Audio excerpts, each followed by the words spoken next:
My wife said, "Sleeping with you is a chore, like cleaning and cooking. I don't want any of it anymore," in front of her friends.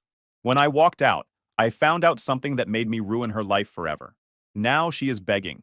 Sup Reddit. So I, 45 male, met Kristen, 46 female, at a supply chain conference in Denver. She was working at a pharmaceutical booth. I was reviewing vendor contracts for a manufacturing company. We grabbed dinner that night. She talked about crushing quota. I told her about going independent, clearing 85 grand analyzing supply chains from my apartment in Boulder. Long distance lasted 6 months. By spring, she moved to Colorado. Courthouse wedding that summer, just immediate family. Her parents Gerald and Helen from Scottsdale, my aunt and uncle from Montana. Megan came about a year later. Carson followed 4 years after that. Kristen took maternity leave both times, jumped back into sales fast. I worked from home, handled most of the parenting. First years were survival mode, but we made it work. Things shifted hard around our 17th year of marriage. Kristen started pulling back from everything at home. The cooking stopped first, then the cleaning. Said she was exhausted from work, needed to decompress. I picked up the slack without complaining initially. Megan had turned into her mother's mini-me at 16. Same entitled attitude, the eye rolls, the sighs and disappear when I asked her to help. Kristen encouraged it, called it independence. By the time she turned 17 in January, she barely acknowledged my existence unless she needed money or a ride. I noticed. I always notice. I just don't react until I'm ready. February. I hit my limit. Came home from a client meeting to find dishes piled in the sink for 4 days. Laundry overflowing in the hallway. Kristen and Megan watching reality TV like nothing existed outside their bubble. I handled Carson most evenings. Homework help, dinner, bedtime became our routine. Kid didn't complain. He was 12, mostly wanted to play Fortnite anyway. I stood in the doorway that Tuesday evening, looked at the mess, then at them sprawled across the sectional. Neither of you are going to help with any of this? Kristen didn't look up from her phone. I had a brutal day, Connor. 3 client calls back to back. Can you just handle it tonight? You've had a brutal day every day for 5 months. I'm working too. I'm also cooking every meal, doing all the laundry, cleaning the bathrooms, helping Carson with homework. What exactly are you contributing? Megan rolled her eyes. God, Dad, why are you always nagging? Mom works way harder than you. She actually has a real job with real pressure. You just sit at a computer in your sweatpants. Cold settled in my chest. The calm before decisions get made. A real job? I cleared $92,000 last year from that computer. I also managed to cook dinner every night, keep the house clean, and be present for both of you. What's your excuse for not even loading a dishwasher? Kristen finally looked at me. Something flickered behind her eyes. Almost apologetic. You're right. I'm sorry. Work has just been insane with the new territory restructuring. I promise I'll do better once things calm down. Megan, you should help more too. Megan shrugged. Fine. Whatever. Empty promises. Both of them. But I logged the exchange in my head, added it to the mental file I'd been building for months. 2 weeks later, Kristen proposed the annual lake cabin trip with her college friends. 6 couples, 3 days at Lake Dillon. We'd gone the past several years. The trip was scheduled for late May, giving us a few months to prepare. She brought it up while I was folding laundry Saturday morning. Her laundry, specifically. The basket she'd left untouched for 9 days. The cabin trip is late May. Should be good this year. I nodded, kept folding. Week before the trip, Kristen went shopping like she was preparing for Fashion Week. New hiking outfits, new swimsuits, new everything. $412 at REI alone. Another $200 at Athleta. I threw 3 t-shirts and swim trunks in a duffel bag. Friday morning in late May, we loaded bags into the Subaru. Megan stayed home because she had important plans with friends. I drove while Kristen texted constantly. Carson was staying with my Aunt Kathy in Boulder for the weekend. Megan had been supposed to watch him while we were gone, but she dropped him at Kathy's Thursday night, claiming she had important plans she couldn't cancel. Didn't even ask me first. Just did it. When I'd called to check on him Friday morning, Kathy said Megan had barely stayed 5 minutes before rushing off. Some friend she was. The weekend was about to right itself. We rolled up around 2. Big wooden A-frame structure. 3 stories. Massive wraparound deck overlooking the water. 5 other cars already parked in the gravel lot. I grabbed bags while Kristen rushed ahead to greet everyone. The group was in the kitchen unpacking coolers. Zoe hugged Kristen enthusiastically, then gave me a warm welcome. Ryan gave me that knowing nod we'd developed over 20 years of friendship. Blake pulled up 30 minutes later in a new Audi Q5, Turned out Heather had invited Kristen's ex from college who'd just moved back to Colorado. Kristen spotted it through the window and practically sprinted outside. I watched from the kitchen island as they embraced, his hand resting on her lower back, her smile brighter than I'd seen in months. He came inside all confidence and charm. Expensive watch, styled hair, polished sales director energy. Shook my hand with practiced firmness. Connor, man, great to finally meet you properly. Likewise. Kristen's mentioned you exactly twice in 18 years. His smile faltered for half a second. Kristen shot me a look. First evening went smooth enough. Grilled steaks, played cards as the sun dropped behind the mountains. Blake fit into the group seamlessly. The wives seemed charmed. Kristen positioned herself near him throughout dinner, old friends catching up. Saturday morning brought a group hike through the Aspens.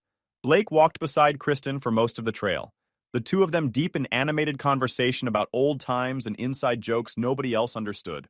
I hung back with Ryan, taking in the mountain scenery. They seem awfully friendly up there. Old college friends reconnecting. You're really okay with this? I'm watching her show everyone exactly who she is. That's worth more than jealousy. Ryan stared at me. Jesus, man. Back at the cabin for lunch, Kristen sat between Blake and Zoe at the long farmhouse table. That afternoon, most people napped. Kristen and Blake volunteered to take kayaks out. Gone almost 90 minutes. You should have joined us out there.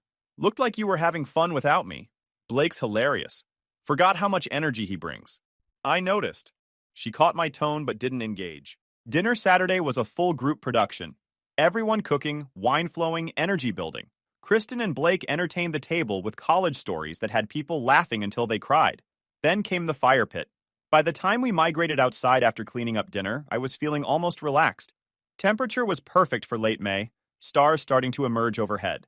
Someone got a proper fire going while people arranged chairs and grabbed blankets. I claimed a spot on a thick log bench with a clear view of everything. Kristen sat next to me initially, her hand on my knee. 20 minutes in, Blake stood up and repositioned his chair closer to the flames. Said something about wanting a better view of the constellations. Then he looked at Kristen. Hey V, come check this out. You can actually see Orion perfectly from here. She got up without hesitation. Stood beside him, their shoulders touching as he traced invisible lines between stars. I watched from across the fire, expression neutral. Then Kristen dragged her chair over, planted it directly beside Blake's. The group got noticeably quiet. Zoe's eyes flickered between me and them. Someone cracked a weak joke. Conversation slowly resumed, but Kristen stayed right where she was. As the evening wore on, Blake's hand eventually came to rest on her knee. Not hidden. Right there for everyone to witness. I sipped my water slowly, waited, then gravel crunched. Headlights swept through the pine trees. A car door slammed. Megan walked into the firelight. Megan, what are you doing here? She looked past me toward her mother. Kristen's face lit up. Surprise! I invited her up this afternoon. Thought it'd be nice to have her here for the rest of the weekend. You invited her to an adult couples trip without telling me? It's basically a family trip. She's family. Megan walked over and positioned herself on Kristen's other side. The three of them arranged together now. Blake, Kristen, Megan. Deliberate formation. Megan looked at me across the dancing flames with something cold and victorious. Blake leaned close and whispered something in Kristen's ear. She giggled loud enough for everyone to hear. Her hand went to rest on his chest. His arm wrapped around her shoulders. Megan smiled. Not shocked. Not uncomfortable. Smiled like she was watching exactly what she expected. Zoe stood up abruptly. Kristen, what exactly are you doing right now? I'm enjoying myself with someone who actually appreciates my company. Is that suddenly illegal? Ryan's jaw tightened. That's your husband sitting right there. My boring husband who works from home in sweatpants all day. Who never takes me anywhere exciting anymore. Who treats me like a roommate instead of a woman who has needs. She turned and locked eyes with me across the fire. Smiled with that condescending, pitying expression. Sleeping with you is a chore, Connor. Like cleaning and cooking. Just something I have to check off to keep the household running. You want the truth? That's the truth. Absolute silence. Everyone frozen. Zoe looked horrified. Ryan froze mid-motion. Megan broke it. My 17-year-old daughter speaking up for the first time. Mom's been unhappy for years, Dad. You're just too oblivious to notice. You're boring. You're predictable. You're why we're all miserable in that house. Honestly, sometimes I wish you'd just die so we could actually live. I stared at my daughter. Processing. I set down my water deliberately. Stood up slowly. Appreciate the honesty. Both of you. Kristen rolled her eyes. Don't be dramatic about it. I'm just finally being honest after years of pretending. No, I mean it. You've both just shown everyone here exactly who you really are. That's worth something. I looked at Ryan. Thanks for the hospitality. Appreciate you having us. Connor, wait! I turned to Megan. You drove here yourself. You can drive back whenever you want, or ride with your mother and her boyfriend. Your call. Her face went white. And Kristen, enjoy the rest of your weekend. Make the most of it, because these will be your last good days. I walked toward the cabin. Didn't rush, didn't storm off. Just moved with quiet purpose while voices erupted behind me. Grabbed my duffel bag, checked I had my wallet and keys, and headed straight for the Subaru. Got in, started the engine, backed out of the gravel lot while shadows moved on the deck. People arguing, gesturing. Didn't matter anymore. 3 hours home alone, classic rock playing low, windows cracked open. The cold mountain air helped me think with perfect clarity about what came next. Got home around 1 in the morning. House was dark and empty. Carson was safe at Kathy's. I'd pick him up in the morning, explain everything when he was older and could understand. For now, I sat alone in the kitchen, phone lighting up constantly. From Kristen demanding I come back. From Megan calling me pathetic. From Zoe apologizing profusely. From Ryan asking if I was okay. I ignored all of them. Sunday morning, I picked up Carson from Kathy's and made him breakfast instead. Scrambled eggs and toast. Put on ESPN. Kristen showed up around noon, pounding on the door demanding to be let in. I didn't answer. The pounding continued for maybe 20 minutes before finally stopping. I watched through the blinds as she climbed into an Uber, probably heading to her parents' place in Scottsdale. Fine by me. That afternoon, I started digging through Kristen's digital footprint, while Carson was at a friend's house. Her iCloud had been synced to the family computer since she set it up years ago. Never bothered changing the password, because she never imagined I'd actually look. Found everything within 2 hours. Texts with Blake going back 4 months. Hundreds of them. Photos I wish I could unsee. Videos that made my stomach turn. Location data showing overnight stays at his downtown condo on nights she claimed she was at regional sales conferences. Hotel receipts for romantic weekend getaways I never knew existed. The "sleeping with you is a chore" comment at the cabin wasn't just cruelty, it was the truth. She'd been getting what she needed elsewhere for months while treating me like the household manager. But the real gut punch was the text with Megan. Mother and daughter had been coordinating this entire deception together. Megan giving real-time updates on my schedule, covering for Kristen's absences, running interference whenever I got suspicious. One text from March made my blood run cold. Dad's taking Carson to his basketball game Saturday afternoon. You and your friend have the whole house to yourselves for hours. He's so completely clueless, LOL. Have fun, Mommy. I saved everything to 3 separate drives. Printed hard copies of the worst exchanges. Forwarded backups to a secure email account. Then I called my lawyer and scheduled Monday morning. Monday afternoon, I came home early from a client meeting to grab files I'd forgotten. House was empty. Carson at basketball practice. Kristen still at the cabin, presumably. I noticed it immediately when I walked past my office that I hadn't entered in 3 weeks. The empty space on the bookshelf where my grandfather's pocket watch had sat for 15 years. 18-karat gold. Passed down through 3 generations. Worth maybe $8,000, but priceless for what it represented. The only physical thing connecting me to a man who meant everything to me growing up. Gone. I searched the entire office. Then the house. Nothing. Called my Aunt Kathy. Did Carson mention anything about my grandfather's watch? No. Why would he? He knows not to touch that. It's missing. Connor. That boy has known not to touch that watch since he was 5 years old. He wouldn't. I checked the bank accounts. My personal account showed no unusual activity. Kristen's showed a deposit from 2 weeks ago. $7,800 from Mile High Gold and estate buyers. Everything went cold and clear. I sat at my desk for 20 minutes, thinking, calculating. Then I drove to the beauty supply store.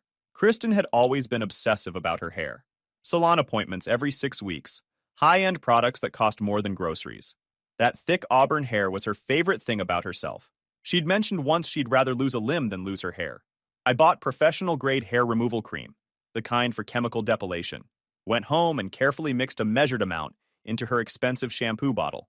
Not enough for chemical burns, just enough to guarantee significant loss over the next few washes. Then I waited. Kristen came back Tuesday evening, let herself in like nothing had happened. I was in my office when I heard her moving around upstairs. Carson was still at practice. I heard the shower turn on, heard the water running for her usual 20 minutes, then silence. Then I heard it, A sound I'd never heard from Kristen before. A high-pitched, strangled noise. I waited. Footsteps pounding down the stairs. Fast. Panicked. She appeared in my doorway, soaking wet, wrapped in a towel. Her hair was still damp, and in her trembling hands, she held clumps of it, thick auburn strands coming out in patches. Connor, her voice shook. Something's wrong. My hair is falling out. Look at this. Look at this. I leaned back in my chair, looked at the hair in her hands, at the visible patches of scalp showing through, let a slow smile cross my face. Wow, that's rough. This isn't funny. Something's wrong with my shampoo. Did you do something to it? Me? Why would I do anything to your shampoo? Because you're angry about the cabin. Because you're trying to punish me. I stood up slowly, walked closer to get a better look. The damage was significant. Large sections coming out at the roots. Huh. Almost looks like chemical hair loss. Like someone used depilatory cream or something. Must be stressful, losing your hair like that. Her face went from panicked to furious. You did this. I know you did this. Prove it. She was shaking now, still clutching the wet clumps of hair. I'm calling the police. Go ahead. Explain to them why you were using shampoo at a house you don't live at anymore. After what you did at that cabin. This is my house, too. Is it? Let's talk about that, actually. I walked back to my desk, picked up the bank statement I'd printed. Let's talk about the $7,800 you deposited 2 weeks ago from Mile High Gold and Estate Buyers. Her face went white. Where's my grandfather's watch, Kristen? Silence. Where is it? I needed money for... You sold my grandfather's watch, the only thing I have left from him, to fund hotel rooms with Blake. It was just sitting there collecting dust. You never even wore it. Something cold and permanent settled in my chest. Get out. What? Get out of my house. Right now. She looked down at the hair still in her hands, then back at me. You can't kick me out. This is my house, too. You can't just... I can, and I am. You sold a 3-generation family heirloom to pay for your affair. You told me sleeping with me was a chore in front of everyone we know. You turned our daughter into your accomplice. And now you stand here with your hair falling out and expect what? Sympathy. Connor, please. You have 5 minutes to get dressed and get out before I call the police. You're doing this because of the hair? Because I'm upset about my hair? I'm doing this because you sold my grandfather's watch. Because you're a liar and a cheat who involved our daughter in your affair. The hair? That's just karma. She ran back upstairs. I heard frantic movement, drawers slamming. She came back down 4 minutes later, dressed, still dripping, more hair coming out as she moved. This isn't over, Connor. When I'm done with you in court, you won't have this house, you won't have money, and you won't have Carson. Looking forward to it. She grabbed her purse and keys, slammed the door hard enough to shake the frame. I sat in the dark for a long time after that, thinking about what came next. Friday morning, my phone exploded. 17 missed calls, 43 texts, each one more hysterical than the last. I let it ring. Finally answered on attempt 18. What did you do to me? My hair is falling out in clumps. Still? Might want to see a doctor about that. Stress-related hair loss can be serious. Don't play games. I know what you put in my shampoo. I have no idea what you're talking about. I'm going to the police. With what evidence? Good luck explaining selling your husband's family heirlooms to fund your affair. Silence. Then her voice went cold. You're going to pay for this. I'm taking everything in the divorce. The house, the retirement accounts. Full custody of both kids. We'll see. She hung up. Saturday afternoon, Kristen showed up with Megan in tow. Both of them standing on my porch with matching expressions of righteous fury. Kristen was wearing a hat pulled low. When she yanked it off to show me, I could see how much worse it had gotten. Massive patches completely bald. What remained was thin and breaking. I leaned against the doorframe, studied the damage. Wow, still falling out? That's really unfortunate. Have you considered just shaving it all off? Might look better than whatever this is. You monster, Megan hissed. Look what you did to her. I didn't do anything, but I have to say the new look is bold. Very chemo chic. Kristen's hands were shaking. You put something in my shampoo and we both know it. Prove it. File a police report. Explain why you were in my house using my products. This is my house too. Actually, let's talk about rights and ownership. Since you brought it up, I straightened from the doorframe. You sold my grandfather's watch without my permission. That's theft of marital assets. You used that money to fund an affair. That's dissipation of marital property. And then you had the audacity to tell me sleeping with me was a chore in front of everyone we know. Megan looked between us, confused. What's he talking about? What watch? Your mother sold your great-grandfather's pocket watch. 3 generations of family history, worth $8,000. Sold it to pay for hotel rooms with Blake. It was just sitting there, Kristen shrieked. Just collecting dust. My hair was the only beautiful thing I had left, and now look at me. Your hair is more important than Carson's inheritance? Yes, because I have to look at myself every day. That watch was just junk on a shelf. Megan stared at her mother, something shifting in her expression. I pulled out my phone, dialed 911. What are you doing? Kristen's voice went shrill. Calling the police. You're trespassing on my property. Mom, we should go, Megan said quietly, tugging her arm. No, I'm not going anywhere. He can't just... I gave my address to the dispatcher. 2 individuals refusing to leave after being asked multiple times. You have about 8 minutes, I said calmly. I suggest you're gone by then. Megan pulled harder. Mom, let's go. Now. Kristen grabbed her hat, jammed it back on her damaged head. This isn't over. Not even close. They left. The police showed up 6 minutes later. I filed a trespassing report. Sat on my porch after they'd gone. Felt absolutely nothing. The divorce was brutal. But not for me. My lawyer did father's rights work. He scanned my evidence and started mapping temporary orders, not fantasies. Texts proving coordinated deception with the minor child. Dissipation from the affair. Trespass report. Witnesses.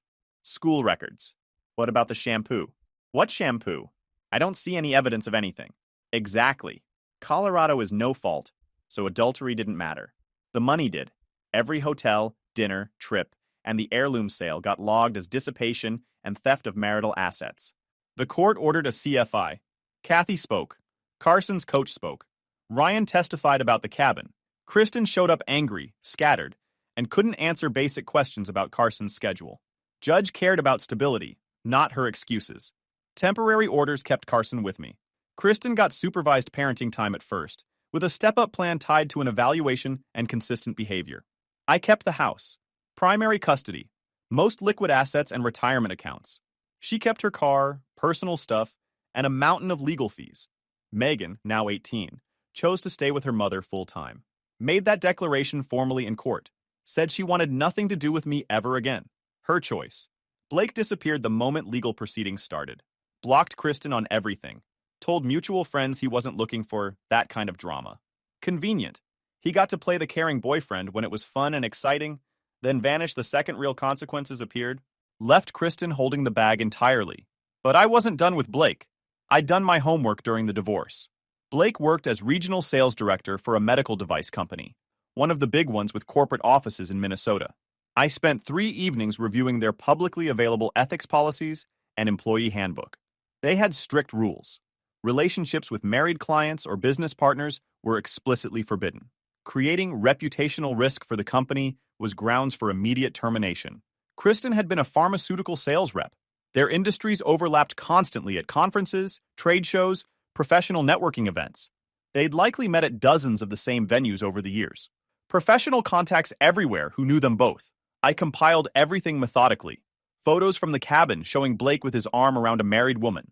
Screenshots of texts between Kristen and Blake discussing their relationship while she was still married, complete with timestamps and metadata. Receipts from hotels charged to his corporate card during business trips that coincidentally aligned perfectly with Kristen's schedule. Conference registrations showing them both attending the same events in different cities while claiming to be there for business. The package was thorough, professional, and completely damning. I created an anonymous email account, sent everything to his company's ethics hotline with a simple subject line, Regional Sales Director Blake, Ethics Violation Documentation. Then sent copies to their HR department and his direct supervisor for good measure. Blake was fired within 2 weeks. I heard through Ryan, who heard from someone in that industry circle. Blake tried to fight it initially, threatened legal action, claimed the relationship started after Kristen's separation. But the timestamps on the texts and hotel receipts made that impossible to defend. The company's legal team reviewed everything and determined he'd violated multiple ethics policies and used company resources to facilitate an affair with a married woman in his professional network. Gone. 24 hours to clear his desk. Word spread fast in their industry. Medical device and pharmaceutical sales is a small world where everyone knows everyone. His reputation was radioactive. His LinkedIn showed open to work for 8 months before he finally found something. Different state, different industry entirely. selling insurance, or some equally mundane product. Significant pay cut from his previous six-figure director position. When I heard through Ryan that Blake had lost his job, I felt absolutely nothing. Actions have consequences. He learned that the hard way. By December, Kristen had lost her job too. Pharmaceutical companies don't love when their sales reps show up to client meetings with obvious hair loss and barely concealed emotional instability. The stress of the divorce, legal fees, public humiliation, it all compounded. No more six-figure income. No more President's Club trips. No more VP ambitions. She moved to Scottsdale with her parents, Gerald and Helen's house in the suburbs, trying to figure out how everything fell apart. I should have felt bad about how thoroughly her life imploded. Tried real hard to feel guilty. Nothing. Every time I questioned myself, I'd remember her saying sleeping with me was a chore. Remember Megan telling me to die. Remember my grandfather's watch sold to fund hotel rooms. Then I'd feel just fine. Carson thrived. Grades improved dramatically. He seemed lighter, like a weight had been lifted. He did supervised visits without complaint, but never asked to see her more. Kids aren't stupid. They know who shows up. I rebuilt my consulting business. Cleared $130,000 by November. Started dating Morgan, a legal assistant Ryan's wife introduced me to. Straightforward, honest, didn't play games. Revolutionary after 18 years of manipulation. I thought it was over. Then the begging started. First week of March, about 10 months after the cabin, Helen called from a number I didn't recognize. Connor, we need to talk. About Kristen and Megan. Not my problem anymore, Helen. Gerald and I can't keep doing this. We're 72 and 70 years old. Kristen lost the condo we co-signed on. Her legal bills wiped out her savings. Megan won't work. Just parties constantly. Still not my problem. She's your daughter, Connor. She's an adult who made her choice. She made a mistake. She's only 18. At 17, she helped her mother cheat for 4 months. Showed up at that cabin to humiliate me. Called me furniture. Told me to die. That's not a mistake. That's a pattern. Silence. We lost our house. The bank foreclosed last week. We're living in a motel. All 4 of us in one room. Gerald's pension barely covers it. That sounds difficult. Have you no compassion? I had plenty for 18 years. Until your daughter compared sleeping with me to a household chore in front of everyone. Until Megan helped her cheat. Until Kristen sold my grandfather's watch to fund hotel rooms. Compassion has limits. So you'll let your own child suffer? My child is Carson. He's doing great. Honor roll, varsity basketball starter, happiest I've seen him in years. Megan chose to be her mother's accomplice. She's 18. Adult decisions come with adult consequences. Helen's voice cracked. Please. We're desperate. Gerald's health isn't good. We just need help getting back on our feet. No.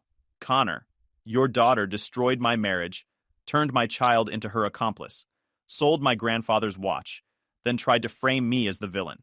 Now you want me to fund her recovery? That's insane. What about Megan? Forget Kristen. Just help your daughter. She had my guidance for 17 years. She chose to ignore all of it. She texted updates on my schedule, called me boring furniture, told me to die. Let her figure out who she wants to be next on her own. You're heartless. I'm done being anyone's safety net. You all made your choices. Live with them. I hung up, blocked the number. Morgan came over that evening. I told her about the call. They're asking for money? Sounds like they've lost everything. And you said no. Without hesitation. She squeezed my hand. Good. You don't owe them a rescue mission. 2 weeks later, Megan showed up at my door. Saturday morning, making breakfast for Carson when the doorbell rang. She stood on my porch looking smaller than I remembered. Thinner. Exhausted. Dark circles under her eyes. Can we talk? No. Please, Dad. Just 5 minutes. You had 17 years. You spent them helping your mom cheat and telling me to die. We're done. I'm sorry. I didn't understand. You understood perfectly.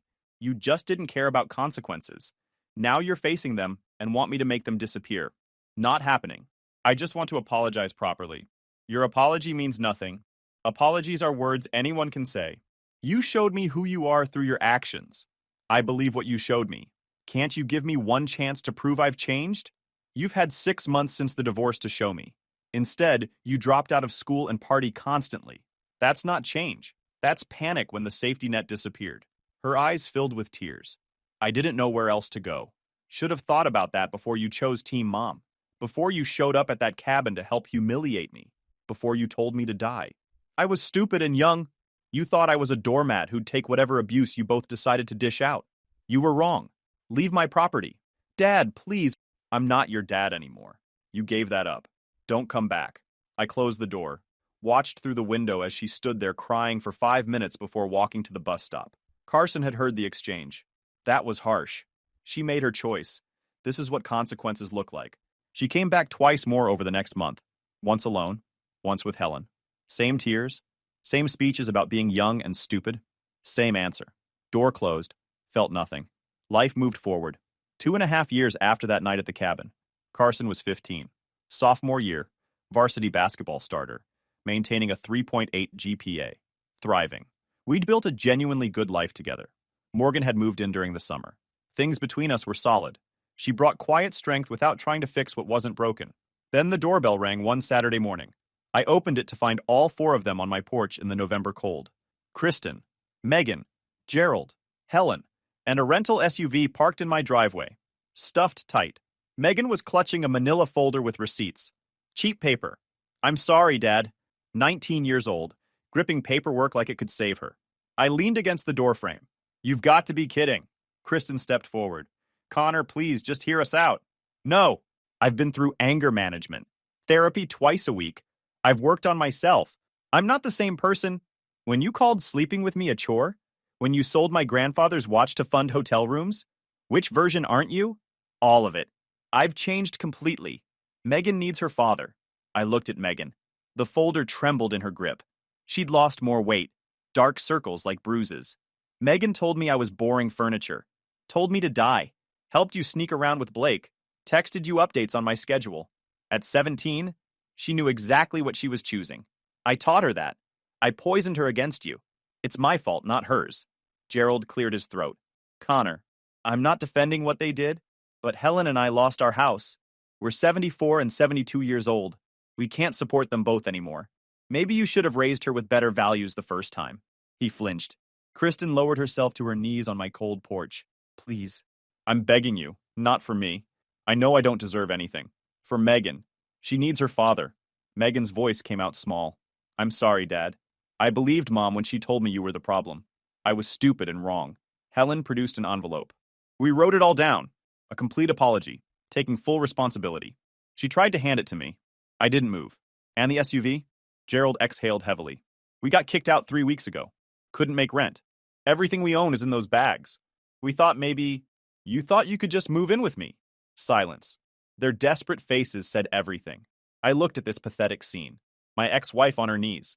Her elderly parents broken and exhausted. My daughter clutching a folder like proof of change. A rental SUV stuffed with everything they owned because they'd burned every bridge, and I was the last stop. 2 years ago, this might have worked. Some previous version of Connor might have caved to guilt or family obligation. But I'd spent 2 years learning I was worth more than being someone's safety net.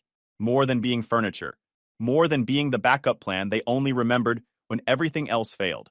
No. Kristen looked up. No? No to all of it. You cannot move in. We are not reconciling. You don't get to use Megan as leverage. Connor, please. When Megan made her choice, she told me to die. Said I was boring furniture that should have been thrown out. She made those choices with full awareness. You both did. Now you live with every single one. I pulled out my phone. Gerald stepped forward. What are you doing? Calling the police. You're trespassing. We'll leave immediately. You showed up unannounced with a moving truck, expecting to guilt and manipulate your way back into my life. That's not a reunion. That's an ambush. And I don't tolerate ambushes. I dialed, gave my address, explained there were 4 individuals refusing to leave my property. They'll be here in 10 minutes. I suggest you're gone before they arrive. Gerald grabbed Helen's arm, started pulling her toward the SUV. Kristen scrambled to her feet, mascara running. Is this really who you want to be? Someone who lets his own daughter suffer just to punish her mother? You think you made me this person? Wrong. I was always this person underneath. You just stopped paying attention after you decided I was boring furniture not worth noticing. Now you're facing someone who knows exactly what he's worth. I looked at Megan one final time. She'd dropped the folder. Just stood there crying, finally understanding some bridges can never be rebuilt once you burn them completely. Part of me felt something stir. The dad part that never fully dies. The part that remembered teaching her to ride a bicycle and helping with impossible math homework and being present for 17 years. But then I remembered her face when she called me furniture, her texts about how pathetic I was, her showing up at that cabin to help her mother humiliate me, her telling me to die. At 17, she wasn't a helpless child. She was old enough to choose deliberately, and she chose. Goodbye, Kristen. I closed the door, watched through the window as they hurriedly loaded back into the SUV. The police cruiser turned onto our street just as they were pulling out. The officer took my statement, documented everything, wrote up the trespassing report. Carson came downstairs while the officer was finishing, looked at me with those clear eyes that understood more than most teenagers. They showed up again? Last time. I made that clear. Good. The officer left. I made us breakfast. Scrambled eggs, toast, orange juice. Morgan joined us, kissed the top of my head, poured coffee. Didn't ask questions she already knew the answers to. Normal life, built on boundaries and self-respect instead of guilt and obligation. Guys, we are so close to hit 100,000 subscribers on this channel. If you are not subscribed to the channel, please consider subscribing. It really helps hit that 100,000 mark. Thanks for making this dream come true.